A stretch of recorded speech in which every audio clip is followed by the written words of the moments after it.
মই অখিল গগৈ অসম বিধানসভাৰ সদস্য নিৰ্বাচিত হোৱাত নিষ্ঠা সহকাৰে প্ৰতিজ্ঞা কৰোঁ যে বিধিৰ দ্বাৰা স্থাপনা কৰা ভাৰতৰ সংবিধানৰ প্ৰতি মই প্ৰকৃত বিশ্বাস আৰু নিষ্ঠা পোষণ কৰিম।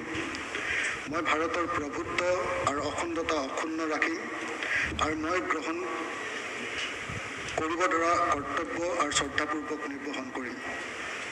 ধন্যবাদ।